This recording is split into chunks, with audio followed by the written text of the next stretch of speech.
देखो, हम चैप्टर करेंगे insurance claims for loss of profit, loss of stock and loss of profit. अभी इस चैप्टर में क्या है, बहुत ईज़ी चैप्टर है। इतना ईज़ी कि पढ़ाने की भी ज़रूरत नहीं है, पर फिर भी पढ़ लेते हैं। अभी होता ये है कि हम जब भी काम करते हैं, कोई बिज़नेस करते हैं, तो obviously there is a possibility कि उस बिज़नेस में एक्सीडेंट्स हो सकते हैं। और एक्सीडेंट होगा तो प्रॉपर्टी को लॉस भी हो सकता है। तो इसी के लिए हम इंश्योरेंस कराते हैं कि अगर इन फ्यूचर मेरे किसी एसेट को, किसी प्रॉपर्टी को डैमेज हो जाता है, तो इसके बदले मेरे को एटलीस्ट पैसे तो रिकवर हो जाएँ। यही इंश्योरेंस का पर्पस होता है। तो इंश्योरेंस तो बहुत सारे हो सकते हैं, जैसे आपकी फैक्ट्री है। आप अपनी फैक्ट्री में आपके पास मशीन्स हैं, कुछ फिक्स्ड एसेट्स हैं जो आप यूज़ कर रहे हो, आप उनका भी इंश्योरेंस करा सकते हो। और किस-किस इवेंट का इंश्योरेंस कि कोई नेचुरल कैलामिटी हो गई, फैक्ट्री में आग लग गई, कुछ भी हो गया, उस हिसाब से आप एक इंश्योरेंस ले सकते हो। साथ के साथ इन्वेंटरी भी पड़ी होगी फैक्ट्री में, कुछ गुड्स होंगे जो मे बी डैमेज हो सकते हैं किसी भी रीज़न की वजह से, तो आप उसके लिए भी एक इंश्योरेंस पॉलिसी लोगे। अभी हमने जो चैप्टर करना है, और वैसे रियल लाइफ में तो बहुत सारे इंश्योरेंस है। हेल्थ इंश्योरेंस होता है कि अपनी हेल्थ का इंश्योरेंस करा लो, कार इंश्योरेंस है, ये इंश्योरेंस, वो इंश्योरेंस, बहुत सारे इंश्योरेंस है। पर हमें क्या पढ़ना है?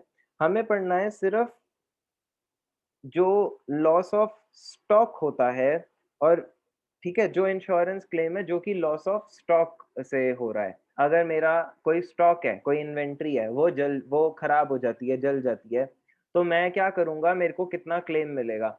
हम इस चैप्टर में वो क्लेम का अमाउंट निकालना सीख रहे हैं। देखो, आपके पास आपकी फैक्ट्री में पड़ा था, कैसे बनाऊँ स्टॉक को? ये स्टॉक, ठीक है? अब क्या ड्रॉ कर सकते हैं इसे? अभी कुछ इवेंट हुआ, आपकी फैक्ट्री में आग लग गई और ये स्टॉक जल गया। तो अब तुम्हें इस स्टॉक के कितने पैसे मिलेंगे, ये कैसे निकालेंगे हम? यही हम इस चैप्टर में सीखेंगे। इस चैप्टर में अकाउंटिंग ट्रीटमेंट तो बड़ी ही कम है, आपको बस ज़्यादा मैथ्स है, आपको ये सीखना है कि क्लेम कैसे निकाला जाता है, बस, और कुछ ज़्यादा खास नहीं है, ठीक है? और एक दूसरी चीज़ है लॉस ऑफ प्रॉफिट, वो नेक्स्ट सेगमेंट, वो मतलब एक सेकंड पार्ट है जैसे इस चैप्टर का। पहले हम लॉस ऑफ स्टॉक सीखेंगे। तो पहले तो मैं बड़ा बेसिक सा क्वेश्चन आपसे पूछता हूँ। पहले तो जब भी हम इंश्योरेंस कराते हैं तो पॉलिसी का एक अमाउंट होता है। इंश्योरेंस काम कैसे करता है? ये आपकी फैक्ट्री है और ये एक इंश्योरेंस कंपनी है जो कि इंश्योरेंस करती है। तो आप क्या करते हो? आप इस कंपनी के पास जाते हो, अपने लिए एक पॉलिसी करवाते हो। अभी क्या होता है कि आपको इस कंपनी को प्रीमियम देना होता है। आप इस कंपनी को देते हो प्रीमियम, और बदले में ये कंपनी आपको ये श्योरिटी देती है कि अगर आपके स्टॉक को या जिस भी चीज़ को आपने इंश्योर कराया है, उसको डैमेज पहुँचा तो हम उसके लिए पैसे देंगे। तो जब आपने स्टॉक का इंश्योरेंस कराया और स्टॉक डैमेज हो जाता है, तो कंपनी आपको क्लेम देती है, इसे कहते हैं क्लेम, ठीक है? अच्छा है। अगर सर हमें कभी लॉस हुआ ही नहीं, तो आप जिन्हें आपने जो प्रीमियम दिया वो तो आप दे ही रहे हो, तो उसका तो कुछ हो नहीं सकता। पर ये तो इन केस वही होता है कि अगर कोई लॉस हो जाए तो हमें रिकवर तो हो जाएँ पैसे, इसलिए। अभी क्या क्लेम का अमाउंट कोई मैक्सिमम होता है? सबसे पहले क्लेम से रिलेटेड प्रॉब्लम्स क्या आएँगी? क्लेम का अमाउंट निकलेगा कैसे? क्योंकि स्टॉक तो जल गया। अब जो जल गई है चीज़, उसका अमाउंट कैसे कैलकुलेट करेंगे? यही सीखना है इस चैप्टर में। दूसरा, क्या एग्ज़ैक्टली मेरे को जितना लॉस हुआ, ये कंपनी उतना ही क्लेम देगी या क्लेम कम-ज़्यादा भी हो सकता है? ऐसा भी हो सकता है कि आपको लॉस तो 3 लाख का हुआ, पर आपको क्लेम पूरा 3 लाख का नहीं मिल रहा, आपको क्लेम मिल रहा है कम। ज़्यादा तो कभी नहीं मिल सकता। मैक्सिमम क्लेम जो आपको मिलेगा वो लॉस ऑफ प्रॉपर्टी के बराबर होगा, जो लॉस ऑफ स्टॉक है उसके बराबर। कम ज़रूर हो सकता है क्लेम। अब ये कैसे होगा? ये सब भी इसी चैप्टर में हम देखेंगे। कभी-कभी वो आपको आपको क्लोजिंग स्टॉक खुद से निकालना पड़ेगा। तो कई सारी चीज़ें हैं, पर जो छोटी-छोटी चीज़ें हैं, कोई ज़्यादा बड़े फैक्टर्स नहीं है, छोटी-छोटी चीज़ों से ये हो जाएगा। अब देखो, जैसे हम इसके किसी क्वेश्चन पे आते हैं।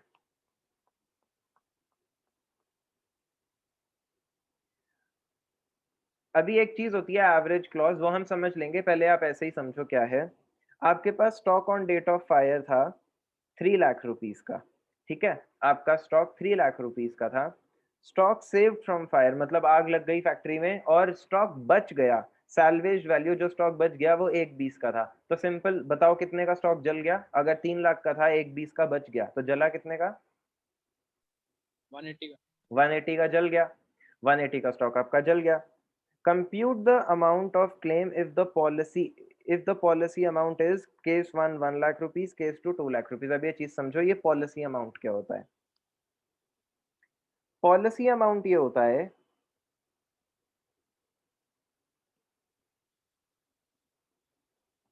कि आप कितने मैक्सिमम रुपीस के लिए एलिजिबल हो।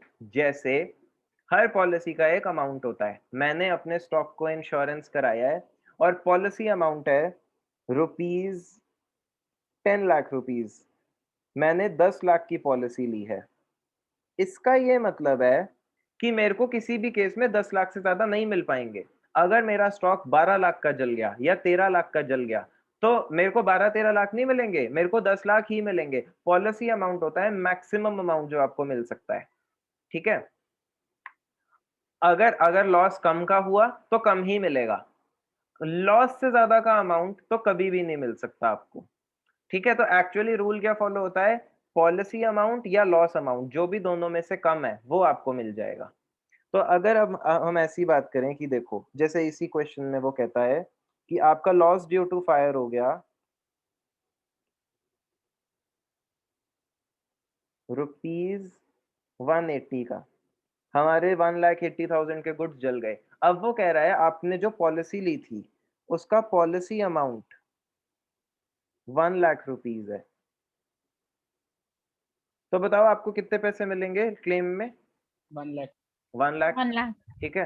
पर अगर आपका पॉलिसी अमाउंट 2 लाख रुपीज है तो 180। 180। समझ आ गया?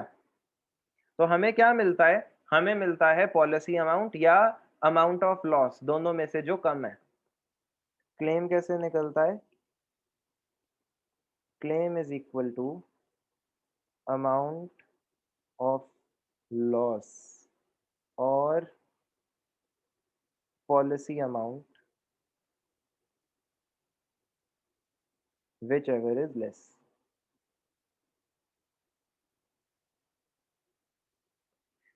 ये तो होता है जब एवरेज क्लॉज एग्जिस्ट नहीं करता, मतलब आप नॉर्मली बस देखते हो कितने का लॉस हुआ और उस हिसाब से आप निकाल लेते हो कि कितना पैसा आपको क्लेम में मिलेगा। पर जब एवरेज क्लॉज होता है, अब एवरेज क्लॉज क्या चीज होती है? देखो, एवरेज क्लॉज बोलता है कि जैसे हम यहाँ क्वेश्चन ही देखते हैं तो समझ आएगा। Stock on date of fire 60,000 rupees, amount of policy for loss of stock 15,000, salvage value मतलब कितने का स्टॉक बच गया? 50,000। तो वो नीचे लिख देता है लॉस ऑफ स्टॉक 10। ये तो सिंपल है, हमारे पास अगर स्टॉक था 60 का, उसमें से 50 बच गया तो हम खुद ही निकाल लेते कितने का जला है, 10,000 का ही जला है। और amount of policy for loss of stock. अभी देखो आपको इसमें क्या करना है। आपके पास जो ये पॉलिसी थी ना 15,000 की, ये 60,000 के गुड्स पे थी। इस एवरेज क्लॉज का ये मतलब होता है, अगर एवरेज क्लॉज एप्लीकेबल है, कि अगर तो 60,000 के गुड्स जलते तो 15,000 मिलते। एवरेज क्लॉज में क्या चीज हो जाती है, जैसे इस क्वेश्चन में है कि हमारा जो पॉलिसी अमाउंट है वो है ₹15,000। ये 15,000 की पॉलिसी हुई थी 60,000 के गुड्स के लिए। मतलब इस बात का ये है, अगर 60,000 के गुड्स जलेंगे तो 15 मिलेगा, पर जले हैं 10 तो हम उसी प्रपोर्शन में निकाल लेंगे। बात समझ में आई आपको? एवरेज क्लॉज में क्या होता है, नॉर्मली हम क्या देखते हैं? हम ये देखते कि देखो मेरे 10,000 के गुड्स जले हैं, 10 और मेरी पॉलिसी थी 15 की, तो मेरे को 10,000 दे दो। पर जब एवरेज क्लॉज होता है तो तब ऐसे नहीं होता, तब एवरेज किया जाता है। एवरेज किया जाता है कि पॉलिसी आपकी 15 की थी जो 60,000 के गुड्स पे एप्लीकेबल थी। अब मतलब इस बात का ये है, अगर 60,000 के गुड्स आपके जलते तो आपको 15,000 मिलता, पर अभी जले कितने हैं? 10,000, तो हमें प्रोपोर्शन निकालना होगा। तो एवरेज क्लॉज में लॉस ऐसे निकलता है, क्लेम ऐसे निकलता है, loss multiplied by policy amount divided by total stock.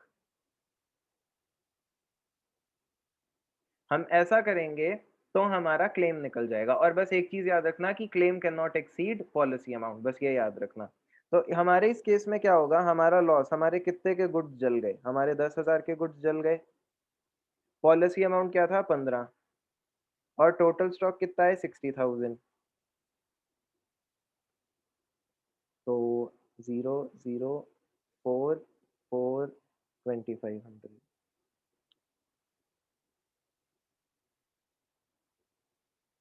ठीक है, आपको 2500 मिलेंगे सिर्फ, क्योंकि ऐसा नहीं था कि 15,000 की पॉलिसी थी कि कुछ भी गुड्स जल जाए मैक्सिमम 15 मिलेगा। एवरेज क्लॉज का मतलब है कि जब 60,000 के गुड्स जलेंगे तो 15,000 मिलेगा, पर हमारे तो 10 के जले, तो उस प्रोपोर्शन में फिर हमें अमाउंट निकालना पड़ेगा। तो हमें 2500 रुपए मिलेंगे जब एवरेज क्लॉज एप्लीकेबल है तो। ठीक है, अब ये इसी में से आप देख लेना क्या है, मतलब ये पढ़ लेना एक बारी, और बार हम इसको बाद में करेंगे, क्वेश्चंस में ये चीजें आएंगी, अभी तो हमने ऐसे ही समझा, क्वेश्चंस में जब रेगुलरली करेंगे तो ये आएगा उसमें।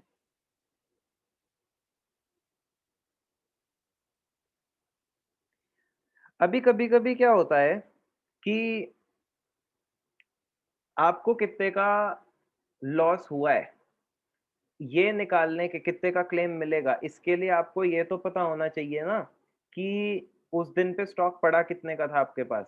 जैसे मैं अगर इंश्योरर के पास जा रहा हूँ और मैं उसको बोल रहा हूँ कि मेरे इस दिन मेरी फैक्ट्री में आग लग गई, मेरे गुड्स जल गए, तो वो ये पूछेगा ना कितने वैल्यू के गुड्स जल गए। अब वो कैसे पता चलेगा हमें, शायद हमारे डॉक्यूमेंट्स भी कुछ जल गए हो, ऐसा भी हो सकता है। तो क्वेश्चन आपसे भी यही एक्सपेक्ट करता है कि वो आपको बोलेगा कि पहले तो क्लोजिंग स्टॉक निकालो तो सही कि कितना था उस दिन। अभी क्लोजिंग स्टॉक हम कैसे निकालेंगे, बड़ी सिंपल सी बात है।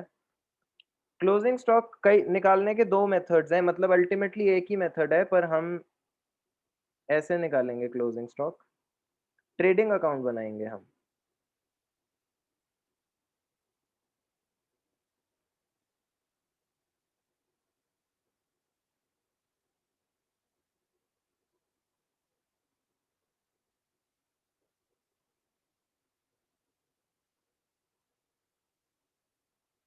देखो, टू ओपनिंग स्टॉक,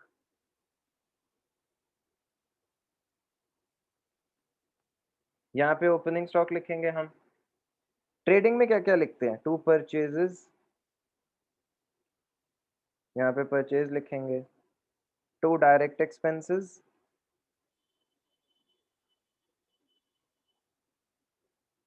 फिर टू जीपी। यहाँ पे क्या लिखते हैं, बाय सेल्स और बाय क्लोजिंग स्टॉक, यही होता है ट्रेडिंग का फॉर्मेट।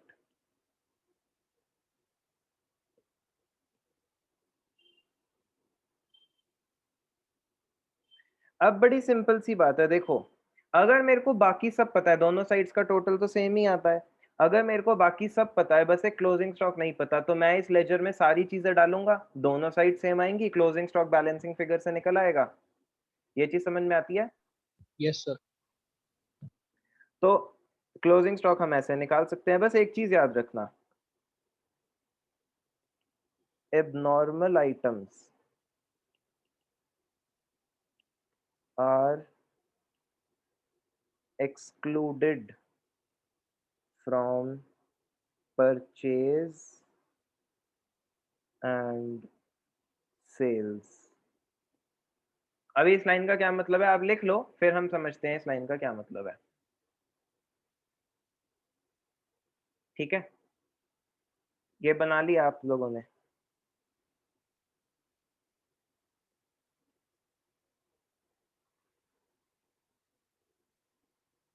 Yes, sir. अब ये क्वेश्चन देखो, from the following information ascertain the value of stock as on 31 March 2000। तो क्लोजिंग स्टॉक की वैल्यू मांग रहा है आपसे कि निकालो क्लोजिंग स्टॉक कितना होगा। तो हमें पता है हम ट्रेडिंग बनाएंगे, ट्रेडिंग में बाकी सारी चीजें डाल देंगे, बैलेंसिंग फिगर में क्लोजिंग स्टॉक आ जाएगा। तो स्टॉक एज ऑन 1/4/2000, जो भी ओपनिंग डेट है, 28,500 ये ओपनिंग स्टॉक हुआ।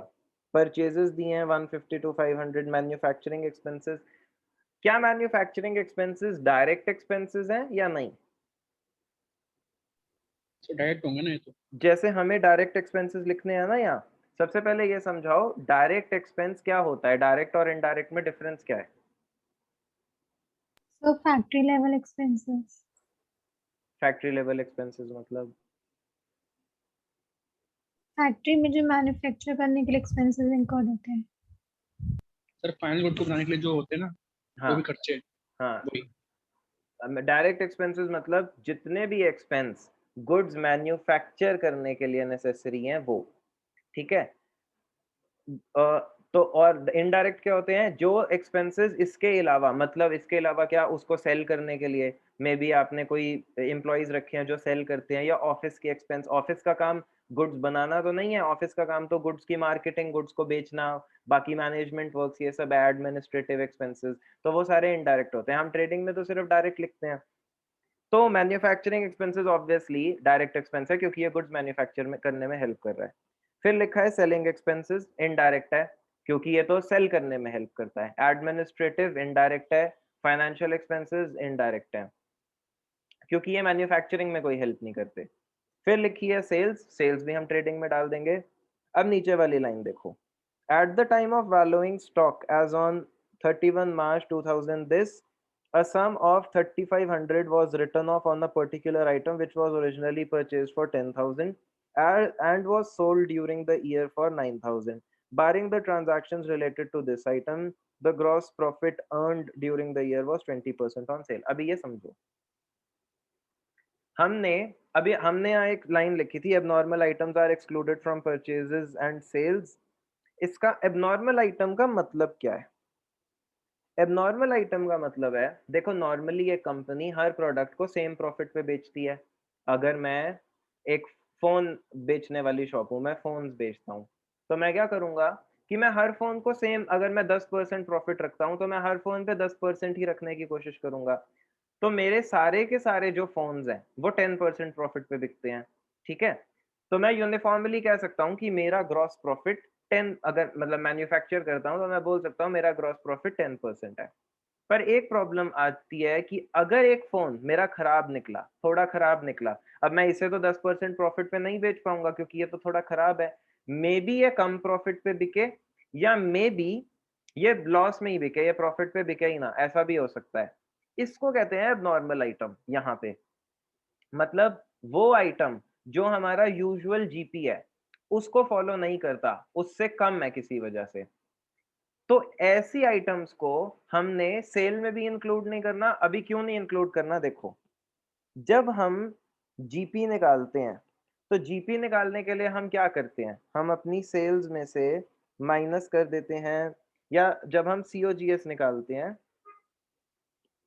सीओजीएस मतलब कॉस्ट ऑफ गुड सोल्ड, तो हम क्या करते हैं, हम अपनी सेल्स में से जीपी माइनस कर देते हैं।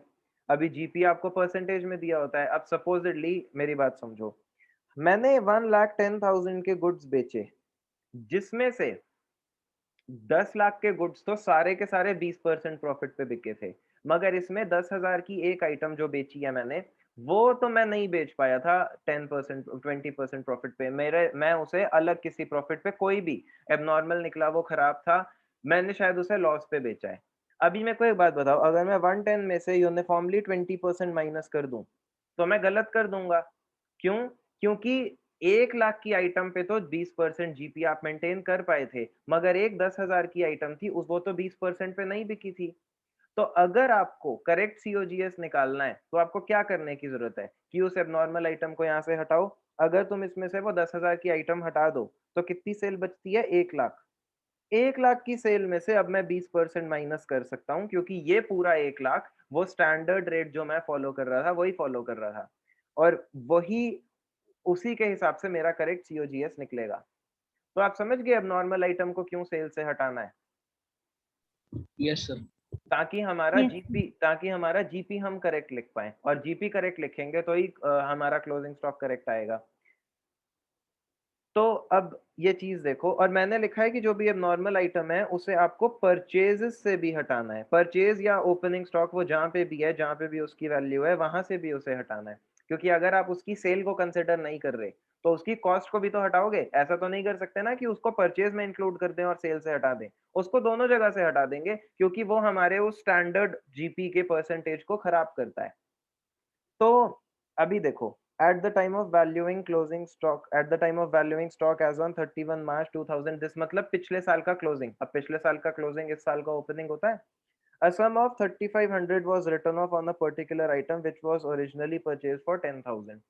आपने कोई एक आइटम को पिछले साल खरीदा होगा 10,000 का, उसमें से आपने 3500 राइट ऑफ कर दिए थे, तो उसकी अब इस आइटम की वैल्यू स्टॉक में कितने की बची? 6500। 6500। ये 6500 अभी भी आपके स्टॉक में इंक्लूडेड है। फिर and was sold during the year for 9000, इस आइटम को आपने बेचा है 9000 रुपए में, ठीक है। अभी लिखा है barring the transaction relating to this item the gross profit earned during the year was 20% on sales.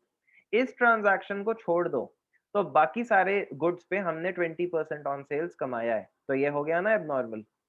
अभी आपको इस एबनॉर्मल आइटम की कॉस्ट को परचेज या ओपनिंग स्टॉक, ये जहां पे भी है वहां से माइनस करना है और इसकी सेल को अपनी सेल से माइनस करके ट्रेडिंग बनाना है, ठीक है।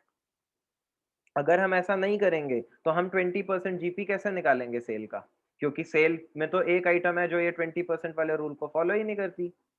तो ट्रेडिंग अकाउंट बनाते हैं और इसमें वैल्यूज डालते हैं।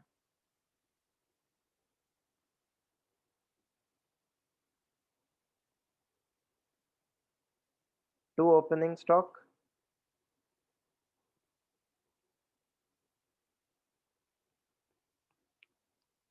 आपका ओपनिंग स्टॉक कितना लिखा है?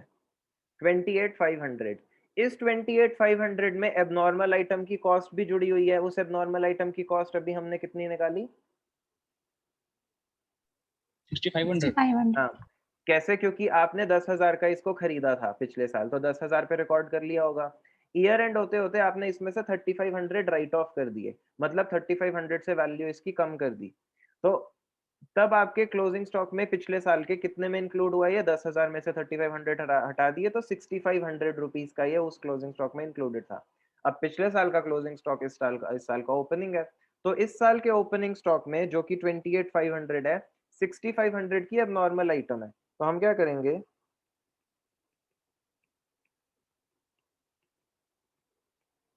इसको लिखेंगे 22,000, ठीक है। नेक्स्ट टू परचेजेस, अभी हमें परचेज कितनी दी है? 152,500। इसमें कुछ अब नॉर्मल नहीं है तो इसको ऐसे ही लिख देंगे।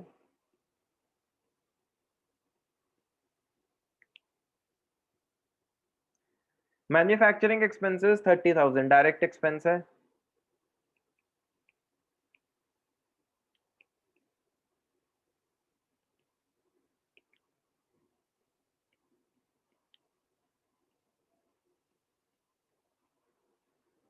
ठीक है।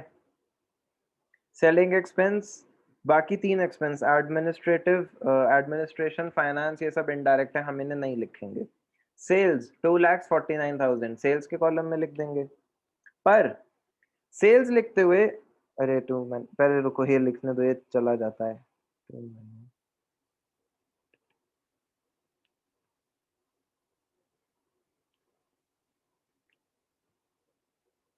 30,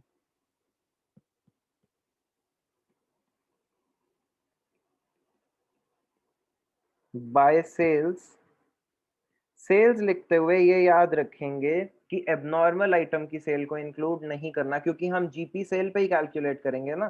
तो अगर मैं एबनॉर्मल आइटम को लिख के जीपी उस पे निकाल दूंगा तो मैं जीपी गलत निकाल दूंगा। तो मेरी जो सेल है 2,49,000 की, इसमें एबनॉर्मल आइटम की कितना सेलिंग प्राइस एडेड है? पढ़ो नीचे और बताओ।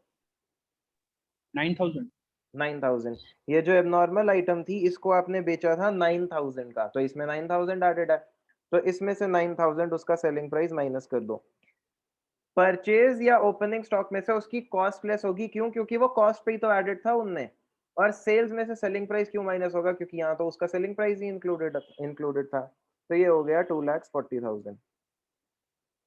यहाँ हम लिखते हैं बाय क्लोजिंग स्टॉक, यही निकालने की कोशिश कर रहे हैं हम। हालांकि ये जो चीज है ना, ये जो अभी हम कर रहे हैं, ये आपने सीए फाउंडेशन में किया है, पर आपने शायद उस टाइम दूसरे फॉर्मेट से किया था। बुक वही फॉर्मेट फॉलो कर रही है जो आपका सीए फाउंडेशन का था, पर इस फॉर्मेट में आसान हो जाता है ना। ये फॉर्मेट ट्रेडिंग तो आपको पता ही है, बस आपने इसमें, और उसमें भी आप यही करते हो, बट उसमें शायद कंफ्यूज हो जाते हैं हम, पर एक्चुअली ये ट्रेडिंग बना के आराम से हो जाएगा। क्लोजिंग स्टॉक की फिगर बैलेंसिंग फिगर है, पर पहले जीपी तो लिख दें, टू ग्रॉस प्रॉफिट। अभी ग्रॉस प्रॉफिट कैसे निकलेगा, देखो क्वेश्चन में लिखा है barring the transaction related to this item, मतलब जो नॉर्मल आइटम थी उसको छोड़ के, the gross profit earned during the year was 20% on sales. हमने से बाकी सारी आइटम्स पे 20% कमाया है सेल्स का। तो आसान है, कैसे निकलेगा, सेल्स का अब 20% कर दो, आपने सेल में से अब नॉर्मल आइटम इसीलिए माइनस की थी ताकि आप बाकी का 20% निकाल लो। तो 2,40,000 का 20% 48,000। समझ गए क्या किया हमने।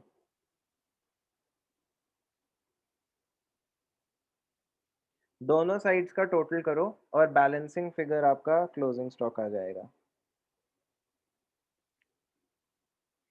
टोटल करके बताना क्या आता है, डेबिट का टोटल बड़ा आएगा।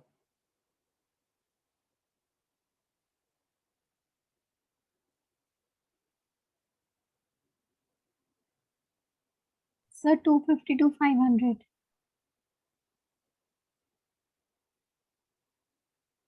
तो क्लोजिंग स्टॉक कितना आ गया, 12,500। बुक से आंसर चेक कर लेते हैं, ये रहा 12,500। ठीक है, वो दोनों जो उन्होंने मेथड्स किए 12,500, बट आप ये बना सकते हो ट्रेडिंग, वो जो फॉर्मेट्स हैं वो भी एग्जैक्टली यही कर रहे हैं, पर वो थोड़ा अलग तरीके से लिख रहे हैं, तो आराम से आंसर निकल जाएगा। हमने बस एक चीज फॉलो करनी है, ट्रेडिंग में हर चीज डालनी है, and we have to remember कि एबनॉर्मल आइटम को इस ट्रेडिंग से बाहर रखना है, सेल से भी बाहर, और अगर परचेज में है तो परचेज से बाहर, ओपनिंग स्टॉक में है तो ओपनिंग स्टॉक से माइनस, जैसे भी। इतना आ सर गया। जैसे इसमें एक चीज, जैसे इसमें 3500 राइट ऑफ किया है, अगर वो ना गिवन होता, सिर्फ 10 होता तो पूरा 10 माइनस होता। हाँ, तो हम पूरा 10 माइनस करते, क्योंकि उसका मतलब कि पूरा 10 स्टॉक में इंक्लूडेड है, तो पूरा 10 ही वापस माइनस हो जाता। सर इसमें हमेशा ग्रॉस प्रॉफिट ही आएगा, लॉस नहीं आ सकता। ऐसे क्वेश्चंस में यस सर। हम क्वेश्चंस ऐसे कर लेंगे जिसमें ग्रॉस लॉस भी होगा, बट बहुत कम चांस है कि वो आएगा। ठीक है, क्योंकि ना एक्चुअली आप आगे चल के क्वेश्चंस करोगे जिसमें है, आप एक्चुअली लॉस ऑफ प्रॉफिट के लिए भी क्लेम मांग रहे हो, तो लॉस ऑफ प्रॉफिट का क्लेम तो तभी मिलेगा जब फर्म को प्रॉफिट हो रहा होता है, अगर फर्म लॉस में है तो लॉस ऑफ प्रॉफिट का क्वेश्चन बन ही नहीं पाएगा। ठीक है, तो इस वजह से उसका क्वेश्चन नहीं होगा। बस इस क्वेश्चन में हमें उसने ये बताया कि क्लोजिंग स्टॉक निकालते कैसे हैं, ताकि एटलीस्ट हम निकाल तो पाए, आगे की चीज तो उसके आगे की बात है, पर हम निकाल तो सके।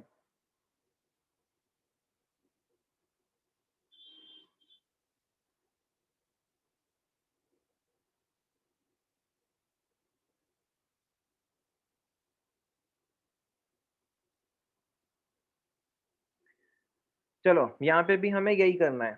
सबसे पहले तो क्लोजिंग स्टॉक की वैल्यू निकालनी होगी। देखो, mister A prepares accounts on 30th September each year, but on 30th December fire destroyed the greater part of his stock.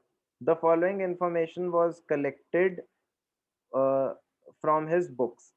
क्योंकि वो 30th सितंबर को अपने अकाउंट्स बनाते हैं, अपनी बुक्स क्लोज करते हैं, तो उनका ओपनिंग स्टॉक कब से होगा, 1 अक्टूबर से। अक्टूबर, सितंबर के बाद अक्टूबर, सितंबर को क्लोज किया तो 1 अक्टूबर से ओपनिंग हो गया। अभी क्या हुआ कि 31 दिसंबर को आग लग गई, तो हमें क्या चाहिए कि 31 दिसंबर को स्टॉक था कितना, तभी तो निकालेंगे कि कितना स्टॉक जल गया। अभी वो आपको कह रहा है स्टॉक ऑफ द वैल्यू 2000 3000 वो सैल्वेज, मतलब 3000 का स्टॉक हमने बचा लिया है, पर पहले ये तो बताओ था कितना, तभी तो हम निकालेंगे कि लॉस कितना हुआ, वो हमें खुद ही निकालना है। इस क्वेश्चन की टाइमलाइन समझो। टाइमलाइन कुछ ऐसी है कि ये पूरा ईयर होता है हमारा।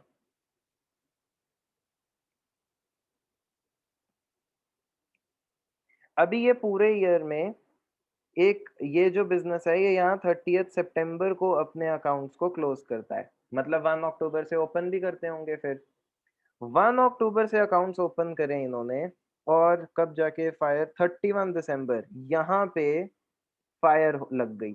तो आपने इतने से टाइम का ट्रेडिंग बनाना है, ठीक है। बस ये 3 मंथ्स का ट्रेडिंग बनाएंगे हम, क्योंकि हमें तो यहाँ का स्टॉक चाहिए, तो यहाँ का स्टॉक हमारे लिए क्लोजिंग स्टॉक हो जाता है उस ट्रेडिंग में। और इस ड्यूरेशन का ओपनिंग स्टॉक, परचेज, बाकी चीजें हमें दी हुई हैं। हालांकि उसमें कुछ करेक्शंस भी होंगी, पर वो हम कर देंगे। तो आप समझ के करना क्या है, बस ट्रेडिंग ही बनाना है, और वो 3 मंथ्स का ट्रेडिंग है। समझ आ गया? Yes yes sir. सर। तो ट्रेडिंग के लिए फॉर्मेट ड्रॉ करते हैं।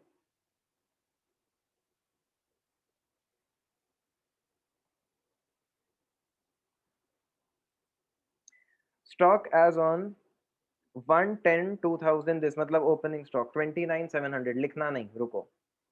Stock at the beginning was calculated at 10% less than cost. हमने कॉस्ट का 10% लेस करके स्टॉक को लिखा, जो कि गलत है। हमें इसको वापस कॉस्ट पे लाना है। मेरे को बताओ कैसे, क्या इसी में 10% जोड़ दें? 30,000 आ जाएगा ना? हाँ हाँ, 30,000 आ जाएगा। 30,000 आ जाएगा। कैसे? तुक्का मारा मैंने। गलत। मेरे को ये बताओ कैसे, इक्वेशन बताओ, कुछ बताओ। क्या हम 29,700 का ही 10% निकाल के ऐड कर दें? हाँ या ना? हमने कॉस्ट का 10% लेस किया है ना, तो आप कॉस्ट को x मान लो।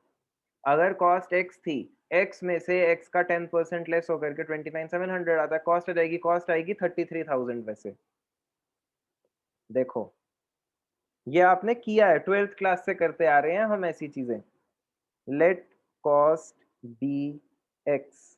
अभी यहाँ एक क्वेश्चन आएगा, सर इसी का 10% निकाल के जोड़ दो ना। नहीं, इसका 10% थोड़ी ना सब्ट्रैक्ट हुआ था, 10% तो कॉस्ट का सब्ट्रैक्ट हुआ था ना। अभी कॉस्ट तो हमें पता ही नहीं क्या है, वही तो निकालनी है, तो कॉस्ट को x मानो। कॉस्ट को x माना, इसमें से इसी का 10% लेस हुआ, तो हम कहाँ आ गए? हम 29,700 पे आ गए थे। तो इस इक्वेशन को सॉल्व करते हैं। 90x/100 इंटू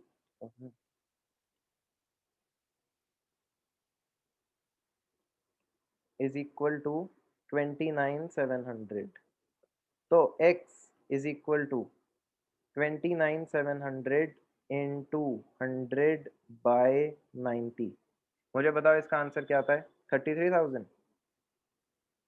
यस तो आपका ओपनिंग स्टॉक की वैल्यू क्या है? 33,000। तो हम यहाँ लिखेंगे to opening stock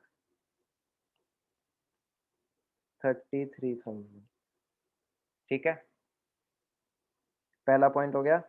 purchases from 110, इस टाइम में परचेज हुआ 75,000। परचेज से रिलेटेड क्या कोई एडजस्टमेंट है? ये तो वेजेस किया है। थर्ड है, purchase include purchase of the plant for 5,000 rupees. Purchase में किस चीज की परचेज लिखते हैं हम वैसे? Raw material. अपने गुड्स की, इन्वेंट्रीज की, जो जो रॉ मटेरियल वगैरह होगा। क्या उसमें परचेज ऑफ प्लांट भी होना चाहिए? पर नो लेस सर। कर देंगे। परचेज ऑफ प्लांट तो एक एसेट है, उसको तो बैलेंस शीट में जाना था, पर उसे यहाँ इंक्लूड कर दिया। तो 75 में 5,000 गलत चीज ऐड हो गई है, तो माइनस कर देंगे ठीक करने के लिए।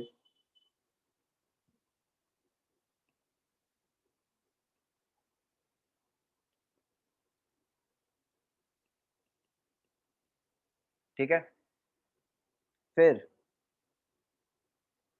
वेजेस, इस टाइम में वेजेस दी हमने 33,000। A plant was installed by the, यही वाला प्लांट है जिसमें ओनर और उस जो एक वर्कर से इंस्टॉल कराया। He was paid 500 which was included in wages.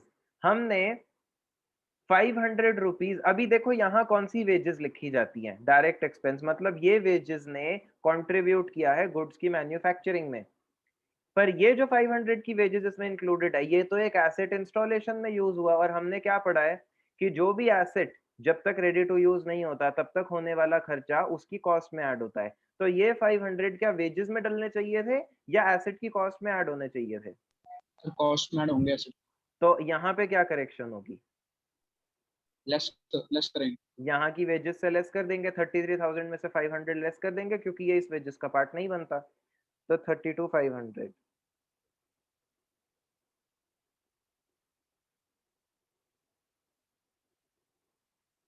ठीक है, यहाँ तक क्लियर है? इसमें कोई डाउट तो नहीं कि ये क्या चेंजेस हुए सर, ये क्या है? कोई डाउट? No sir. अभी सेल्स, इस टाइम में आपकी सेल्स हुई 1,40,000, तो बाय सेल्स अकाउंट 1,40,000। ठीक है, फिर the rate of gross profit is 33.33% on cost. अब मेरे को तो सेल दिया है, मेरे को सेल से जीपी निकालना है। जीपी ऑन कॉस्ट का मेरे लिए यूज नहीं, हमने सीखा है ना जीपी ऑन कॉस्ट से जीपी ऑन सेल्स पे कैसे आते हैं। यस सर, अगर 1/3 ऑफ कॉस्ट है तो 1/4 ऑफ एसपी हो जाएगा सेल्स। हाँ संयम, आपको ये बात पता है? Yes sir. तो ये पता है ना, अगर हमारा जीपी, अभी जैसे यहाँ जीपी अभी हमें दिया है ऑन कॉस्ट 33.3% का क्या मतलब होता है? 1/3। हमें इसको जीपी ऑन सेल्स में कन्वर्ट करना है, तो हम न्यूमरेटर को डिनोमिनेटर में ऐड कर देंगे 1/4। तो अब यहाँ पे हम क्या जीपी लिखेंगे? सेल का 1/4। कैलकुलेट करके बताओ।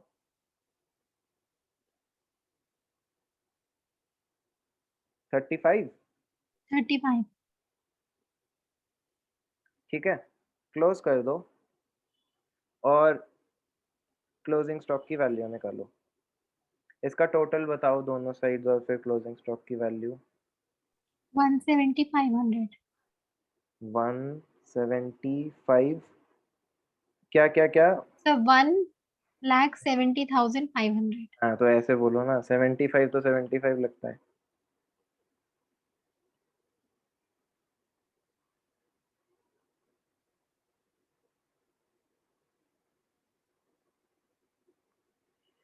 $30,500 का स्टॉक आया। Yes sir. चेक करते हैं क्वेश्चन से पहले तो। ये इन्होंने भी ऐसे ही बनाया, मेमोरेंडम ट्रेडिंग 30,500 का क्लोजिंग स्टॉक आया। ठीक है, ठीक। अभी यहाँ एक एवरेज क्लॉज है, the rate of gross profit is इतना, stock to the value of 3,000 was सैल्वेज्ड।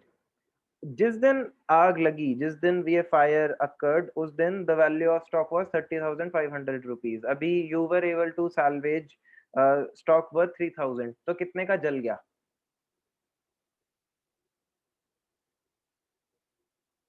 Salvage का मतलब पता है? इतने का सर स्टॉक 27,500। हाँ, इतने का स्टॉक आपने बचा लिया। अब आपके पास उस दिन 30,500 का स्टॉक था जिसमें से 3,000 you were able to save, तो जल कितना गया? माइनस कर दिया 27,500। अब जो एवरेज क्लॉज होता है वो ये होता है, अभी यहाँ पे insurance policy was 25,000 and claim was subject to average clause. मतलब अगर पूरा 30,500 का जलता, एवरेज क्लॉज का ये मतलब होता है पूरा 30,500 का जल जाता तो 25,000 मिलते, पर हमारा तो पूरा जला नहीं, हमारा तो 27,500 का जला है। तो हम प्रोपोर्शन, क्या फॉर्मूला बताया था मैंने एवरेज क्लॉज के साथ? पहले तो लॉस निकाल लो, amount of loss.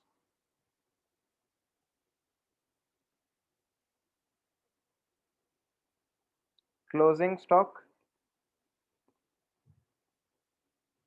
On date of fire 30,500, इसमें से माइनस कर देंगे साल्वेज स्टॉक वाला, जितना बच गया वो है 3,000। तो कितने का जल गया? 27,500 का स्टॉक जल गया, लॉस ऑफ स्टॉक। ठीक है, एवरेज क्लॉज के साथ फॉर्मूला क्या है क्लेम का? Loss of stock multiplied by policy amount divided by total stock. Total stock जो उस दिन प्रेजेंट था। तो अब यहाँ मतलब ये है 30,500 का टोटल स्टॉक उस दिन था, पॉलिसी मिलती है हमें 25,000 की, मतलब अगर पूरा 30,500 जल जाता तो आपको 25,000 मिलते। अभी आपका तो 27,500 जला है ना, तो आप प्रोपोर्शनेटली निकालोगे, वही इस फॉर्मूले से निकलेगा। 27,500 मेरा लॉस ऑफ स्टॉक है into policy amount. Policy amount है मेरा 25,000 और टोटल स्टॉक जो उस दिन था वो था 30,500। निकालना ही है कितना आता है क्लेम अमाउंट।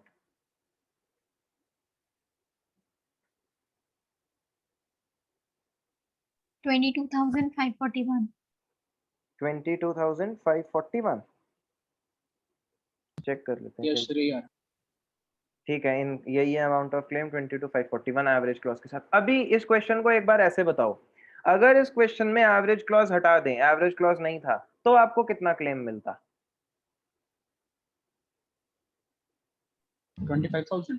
हाँ 25। अगर एवरेज क्लॉज नहीं है तो आपने बस ये देखना है आपका नुकसान कितना हुआ और पॉलिसी कितनी थी, दोनों में से जो कम है वो मिल जाएगा। बिना एवरेज क्लॉज के तो बड़ा ही सिंपल है, देखो 25,000 की पॉलिसी थी आपकी, आपका 27,500 का सामान जल गया, तो आपका लॉस एक्चुअली पॉलिसी से ज्यादा है, पर मैक्सिमम तो पॉलिसी अमाउंट ही मिल सकता है, तो आपको 25,000 सीधा मिल जाते हैं।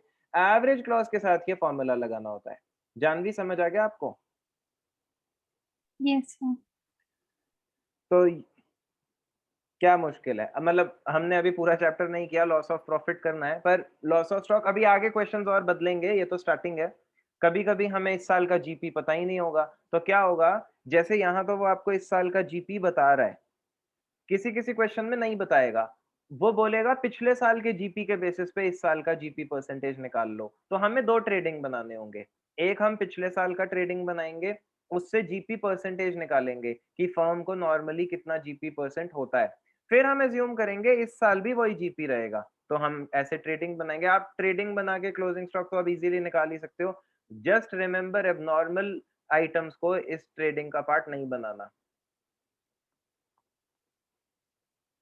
सर एक चीज पूछनी थी कि आपने पूरा 25 क्यों लिया मतलब कहाँ पे? Policy amount? क्योंकि पॉलिसी तो 25 की थी ना। नहीं, जो पहले वाले आपने करवाया था तो उसमें आप ये नहीं बोल रहे थे कि अगर 60,000 का होता लॉस तो इतना मिलता, तो उसका रेशो इसमें ऐसा कुछ नहीं है इस वाले में?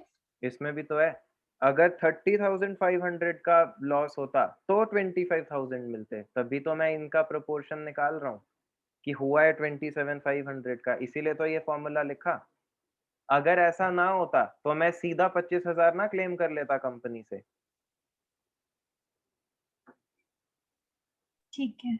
मैं प्रोपोर्शंस देख रहा हूँ तभी तो ये फॉर्मूला लगा रहा हूँ, वरना तो मैं सीधा कंपनी को जाके बोलता कि मेरे को 25,000 की पॉलिसी है, मेरे को लॉस हो गया है 25,000 से ज्यादा, 27,500 का, तो आप मेरे को 25,000 दे दो मेरे, बिना एवरेज क्लॉज तो बस मैं ये करता। पर एवरेज क्लॉज का मतलब ये है, कंपनी कहती है आपके पास 30,500 का जो स्टॉक है ये पूरा जलता तो हम आपको 25,000 देते, पर हमारा 3,000 का तो जला नहीं था, वो 27,500 का ही जला, तो हमने एवरेज ही तो निकाला फिर कि 27,500 पे फिर कितने मिलने चाहिए मेरे को। समझ गए? यस। दोबारा से करना एक बार, एवरेज क्लॉज थोड़ा सा कंफ्यूजन क्रिएट कर सकता है, पर जानवी आप ये समझ गए एवरेज क्लॉज नहीं होता तो कितने पैसे मिलते? यस सर, जितना क्लेम और जितना वो लॉस जितना है, उन दोनों में क्लेम से और जो जो लेस। जो कम है सीधा वो मिल जाता। एवरेज क्लॉज की वजह से अब वैसे तो सीधा आप भी यही सोचो ना, आप भी यही बोलोगे कि 25,000 की पॉलिसी है, 27,500 का लॉस हुआ तो दो 25,000 पूरे दो, पर यहाँ तो आपको 25,000 भी नहीं मिल रहे, आपको तो 22,541 मिल रहे हैं। क्यों? क्योंकि एवरेज क्लॉज में ये होता है कि अगर सारा स्टॉक जलता तो 25 मिलते, सारा नहीं जला तो उसी प्रोपोर्शन में फिर निकालना होगा, वही तो किया है हमने एग्जैक्टली। अब आप कंपनी से अपने इंश्योरेंस से 22,541 ले सकते हो। अब जो नेक्स्ट क्वेश्चन है,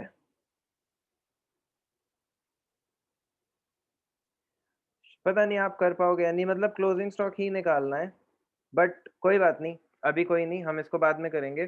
जो हमने आज किया है प्लीज इसे रिवाइज करना। मैं इस क्लास को ना यूट्यूब पे अपलोड कर दूंगा, क्योंकि बाकी भी एब्सेंट जो है जेनू वो भी देख लेगा यहाँ से। तो और बाद में ये रिकॉर्ड के लिए रहेगा, क्योंकि नया चैप्टर है, बाद में भूल जाओगे कहाँ से देखेंगे, तो हम यूट्यूब से रेफर कर लेंगे बाद में।